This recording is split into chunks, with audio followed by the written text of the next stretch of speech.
On September the 8th, 1934, a giant charged ship was washed up on the shores of New Jersey. The vessel was so damaged that it wasn't even possible to identify it right away. A few hours later, local people started fishing mangled human bodies out of the water. When the corpses were examined closely, they were proved to be the last passengers of the most high-tech liner of its time, Morro Castle. It turns out that the sinking of the Titanic wasn't the most frightening maritime disaster, and even not the biggest one. So, who is responsible for one of the worst shipwrecks in history?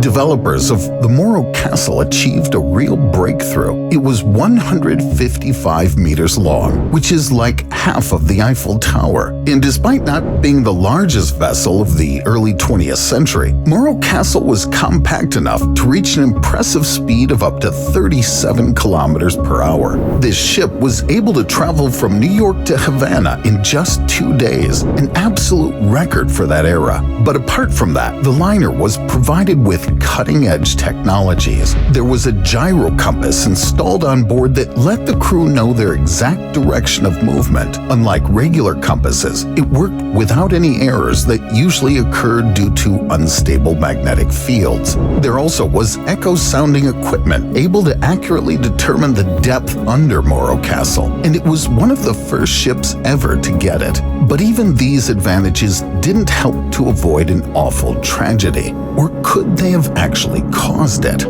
On September the 5th, 1934, Morro Castle departed on its last voyage. 500 Americans were returning from Havana blissfully happy since they could dodge the Prohibition law and legally drink alcohol on board during the Great Depression. However, just 1.5 days into the trip, something went wrong. Captain Robert Wilmot suddenly complained of stomach trouble. The final destination, New York, was very close at that point, so the crew decided not to turn the ship around to take Wilmot to the nearest hospital. Later in the evening, the captain was found dead in his cabin. It immediately seemed suspicious to some crew members because Wilmot had never had any health issues before. Was it likely that someone helped him get sick and die? But anyway, there was no time to play detective, and command of the ship passed to William Worms, the chief officer. There was still a problem, though. He had never previously seen the equipment that Morro Castle was stuffed with. And while the officer was trying to urgently become tech-savvy, a new threat was quickly approaching the liner. The guard spotted an oncoming storm. Worms attempted to slow the ship down as was required by safety regulations, but he failed. Morro Castle was running into the raging waves at full speed. It may be that Worms' inability to operate new clever devices was the main cause of the terrible shipwreck. And what's surprising, there had already been a starkly similar disaster 80 years before that. On September the 27th, 1854, a paddle steamer named Arctic sank in the icy waters of the North Atlantic Ocean. That happened only because its crew was overly self-confident. The ship constructors had been pursuing a goal to build the fastest liner that ever existed. And before that fatal event, Arctic had indeed satisfied their ambitions.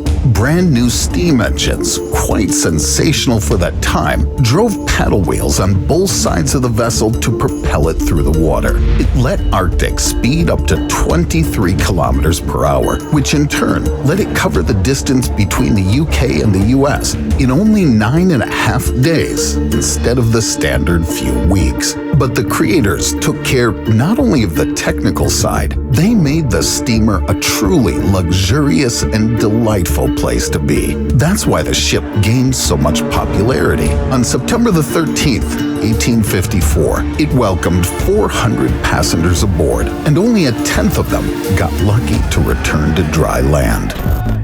The The steamer's route went through Grand Banks, a region of the Atlantic Ocean off the coast of Canada, where warm waters of the Gulf Stream meet with cold air from the north. That's why this area is usually covered in dense fog. Usually, sailors take extreme caution when going through this section of the route. All sailors, that is, except for the crew of the Arctic. Captain James Luce didn't even order the speed to be reduced. He only told the lookouts to stay alert. This was sound advice, as quite soon they noticed the silhouette of another vessel shrouded in fog. They immediately informed the team, but it was too late. Moving at top speed, Arctic collided with Vesta, another steamer that was transporting French fishermen. Even jam-packed with innovations, Arctic was still made of wood, while the cumbersome French vessel was made of steel. The iron bow of Vesta slammed into Arctic's wooden hull like a battering ram. But even that didn't confuse the nonchalant crew and didn't shatter their sense of superiority. Besides, right after the collision, that deadly steel bow of Vesta just fell off. And since Arctic was much larger than its opponent and had lots of interior compartments, the team reassured the passengers that the ship wouldn't go down. But in the end, quite the opposite happened. The little French steamer was able to stay afloat, while Arctic started rapidly sinking. The thing is, its interior compartments were made of wood too, and the damage was so severe that the planks couldn't hold the seawater from pouring inside. It soon became evident that the steamer was doomed. Arctic carried only 6 lifeboats that could fit no more than 180 people, less than half of all the sailors and passengers aboard. And yet, the team failed to save even this number of travelers. Launched haphazardly, the boats were barely filled and were generally taken over entirely by male crew members because, unlike passengers, they knew where to run in panic. While men were doing their best to secure a place in one of the boats, all the women and children drowned in the freezing water on that cruise.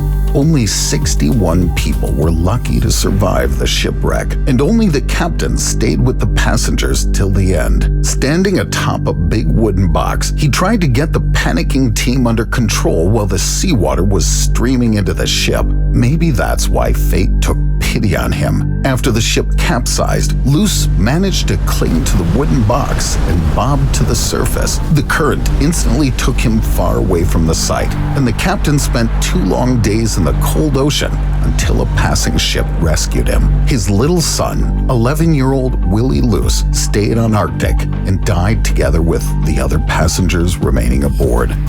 80 years later, advanced technologies failed Chief Officer Worms too. But even despite his frustrating incompetence, Morro Castle still had a chance to stay afloat, and it probably would have managed to do it if the crew hadn't faced another problem.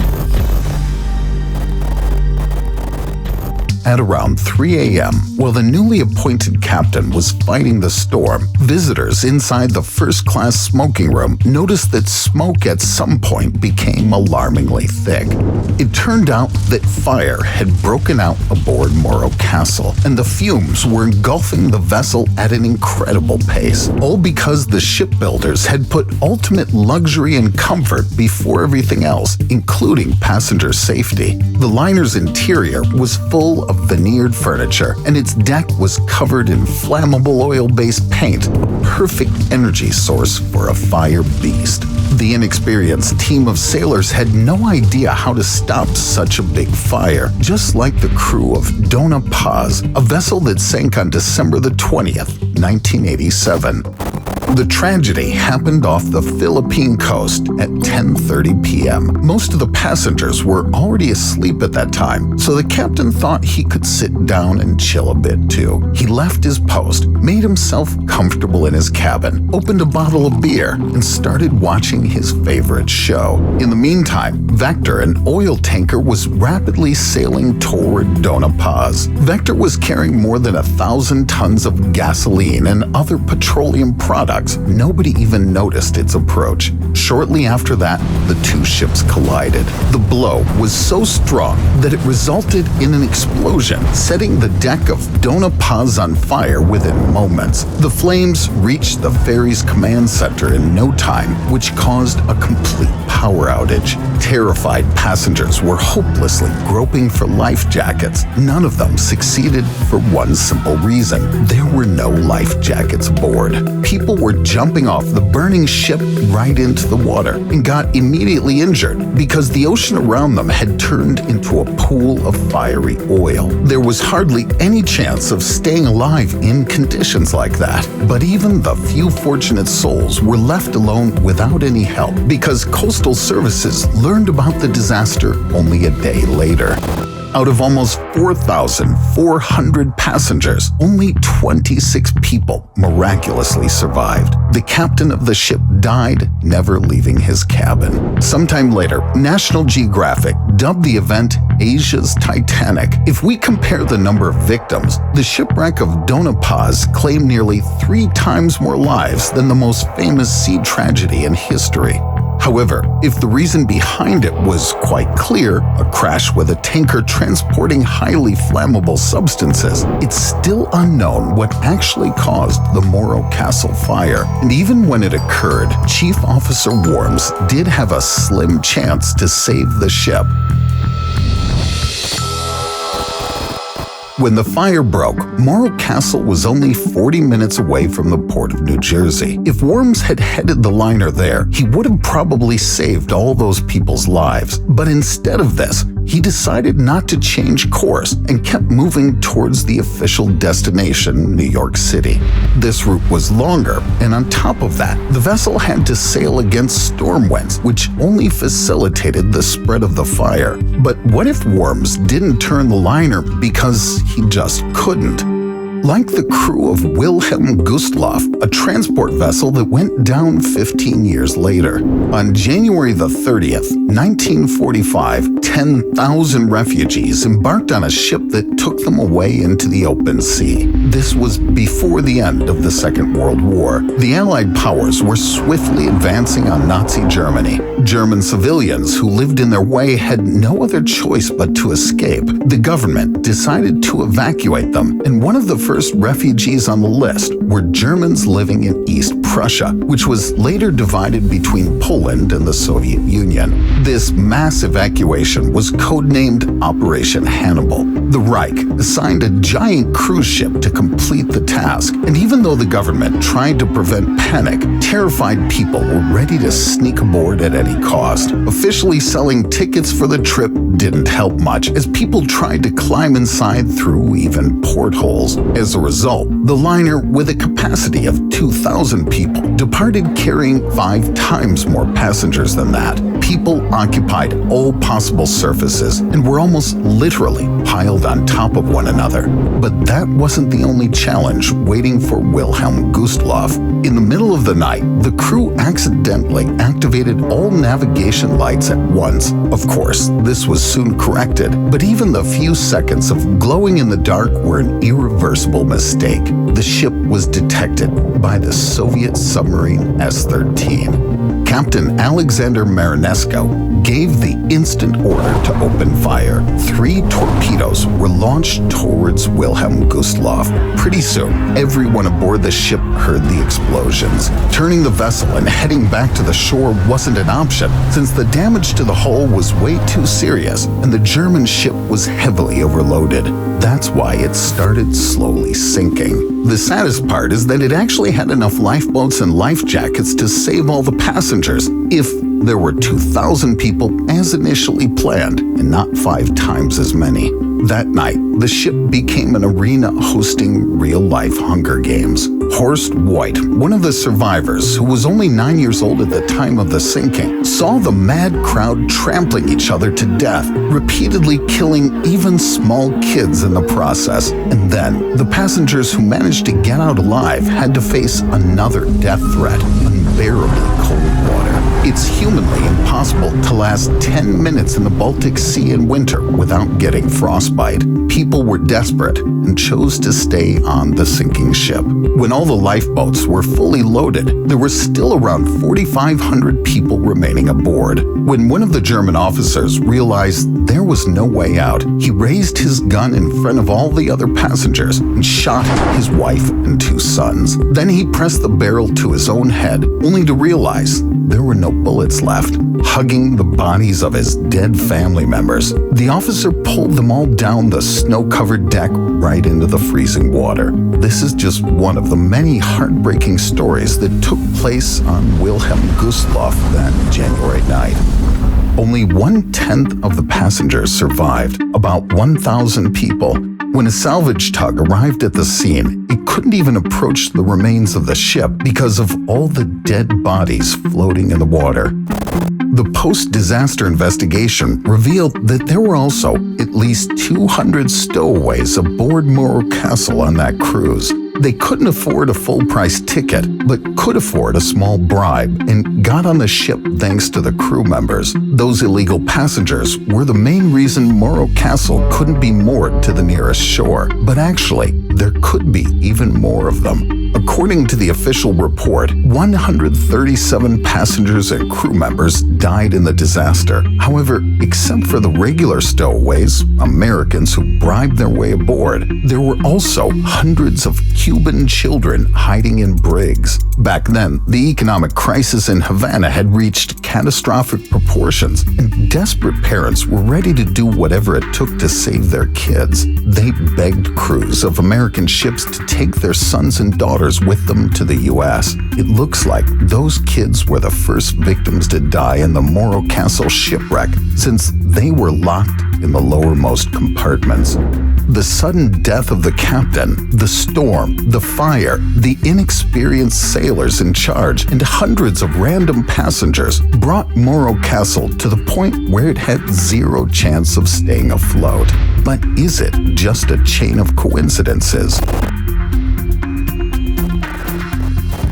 This is George Rogers, chief radio operator of Morro Castle. For some unknown reason, he didn't send a distress call immediately after the fire had started and waited 40 minutes to do that. This delay was the final detail that determined the fate of the liner. Moreover, Rogers was the last person to see Captain Robert Wilmette alive. Could it be he had been poisoned not by something rotten he'd eaten, but by some substance that Rogers had put in his food? During the Great Depression, this man had been convicted of almost all possible crimes, from arson and terror threats to murder attempts. What's even more interesting is that Rogers didn't become part of the crew by chance. Despite his shady background, he was appointed the ship's radio chief operator by the government. Rogers managed to get out of there along with a few survivors, and he wasn't even summoned for questioning afterwards. As if the government had really put such a madman aboard on purpose.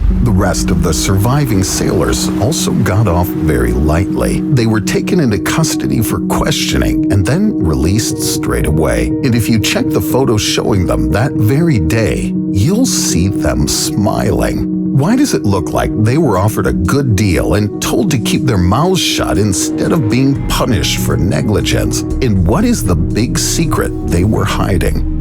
The investigators proved that illegal passengers were the least shocking cargo on Morro Castle. Deck plans found after the tragedy revealed a compartment for gunpowder transportation. But why would a cruise ship carry stuff like this? The thing is, President Roosevelt, who was in power at the time, was a staunch supporter of the Cuban military coup. And even though the U.S. was officially neutral, behind the scenes, he often meddled in different political processes in South America. For example, he secretly supplied weapons via unremarkable tourist ships, and Morro Castle was just that. By that date, a couple of articles exposing the president's scheme had already appeared in the press. Perhaps the government just found it much easier to sink the liner together with all the incriminating evidence on board than deal with an international scandal later. Radio operator George Rogers was a perfect choice for making this appalling plan work. After the shipwreck, Rogers only kept adding to his criminal record. When arrested for another offense he'd committed, the man once casually mentioned to the police that he knew in what exact compartment the fire had started on Morro Castle, something that even forensic experts couldn't tell for sure. As for now, Rogers' direct involvement in the Morro Castle disaster has not been proven, but one thing is sure, even the most luxurious setting may always be a plain cover-up for something formidable. And if you think such shipwrecks have become a thing of the past in our modern progressive world, don't jump to conclusions. This fabulous cruise ship named Costa Concordia sank not so long ago in 2012. 33 people died in that catastrophe and at least 65 got injured. 6 years later, in 2018, the passenger ferry Excellent crashed into a cargo dock at the port of Barcelona. This led to a fire that kept blazing for hours until special services finally extinguished it.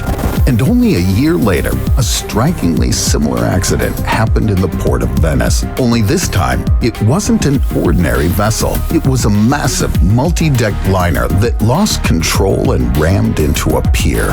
Now tell me, are you going to think twice before booking a sea cruise?